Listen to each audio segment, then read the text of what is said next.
अस्सलाम वालेकुम, welcome back. सो अब हम लाइसोसोम डिस्कस करेंगे। लाइसोसोम जो है इसको सुसाइड बैग्स भी कहते हैं और सुसाइड सेक्स जो होता है ये राउंडेड स्ट्रक्चर होता है, डेंस और सिंगल मेम्ब्रेन होता है। सबसे पहले आपने ये नोट करना है कि ये सिंगल मेम्ब्रेन है, डबल मेम्ब्रेन है या नो मेम्ब्रेन है।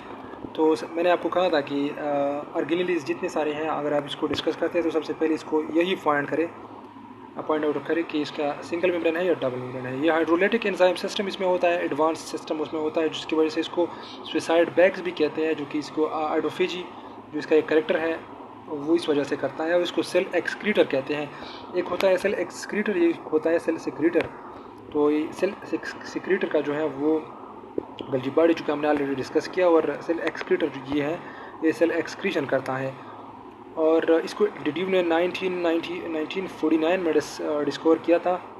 और यहाँ पर जो होते हैं गल्जी बॉडी जो होते हैं इसके जो एंजाइम सिस्टम होता है, सबसे पहले ये राइबोसोम बनाते हैं जो कि रफ एंडोप्लाज्मिक रेटिकुलम की यहाँ पर इसके साथ हेल्प करके यहाँ पर ये एंडोप्लाज्मिक रेटिकुलम बना के यहाँ पर भेज देती हैं एंजाइम्स।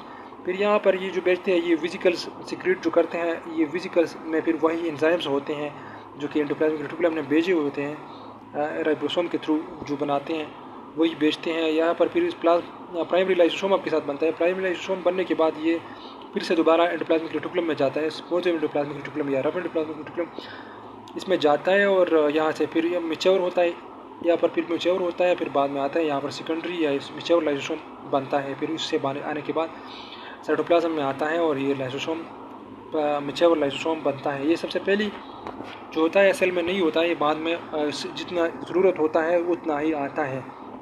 तो अगर किसी सेल में माइटोकॉन्ड्रिया इंक्रीज़ हो जाए और उसका इतना ज़रूरत नहीं हो तो फिर उसको कम करने के लिए ज़्यादा से ज़्यादा लाइसोसोम बनानी पड़ती हैं ताकि उसको माइटोकॉन्ड्रिया के लेवल को कम करे। तो इस तरह के बहुत इंपॉर्टेंट MCQ इस पर आया था कि माइटोकॉन्ड्रिया को कम करने के लिए आप क्या चीज़ यूज़ कर सकते हैं, कौन सा चीज़ ज़्यादा होता है असल में।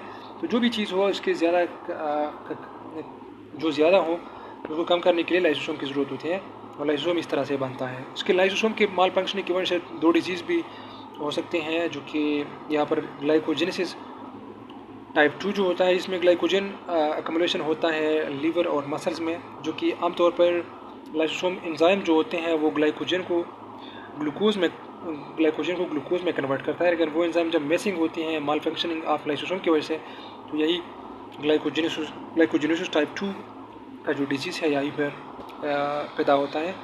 और दूसरा नंबर जो है टेसेक डिजीज़, जिसमें अकमुलेशन ऑफ लिपिड्स होती हैं ब्रेन में, इसकी वजह से मेंटल रिटार्डेशन और इवन डेथ भी आ सकती हैं। तो ये भी माल फंक्शनिंग ऑफ लाइसोसोम की वजह से हो सकती है। तो आप किसी भी इस तरह की टॉपिक को 10 लाइन से कम लाइन्स में कवर कर सकते हैं, इतनी ज़्यादा मुश्किल नहीं होता है। इससे बड़े बड़े टॉपिक भी आएंगे, आप देखेंगे आहिस्ता आहिस्ता, तो हम उसको 10 लाइन से कम लाइन्स में समराइज़ करेंगे और उसको याद करेंगे। तो मैंने आपको तरीका बताया है। पहले कुछ लेक्चर्स जो हमने 4-5 लेक्चर हो गए, तो आपने उसमें नोट्स बनाने का तरीका आपने सीखा होगा कि आप किस तरह बनाएंगे। क्या आप सबसे पहले बुक को रीड करेंगे और इम्पोर्टेंट पॉइंट्स लिख सकते हैं। आप गूगल को भी इस्तेमाल कर सकते हैं, लेकिन जो भी चीज़ है आप वहाँ पर आप याद करें और फिर अपनी ज़बानी यहाँ पर लिखना है।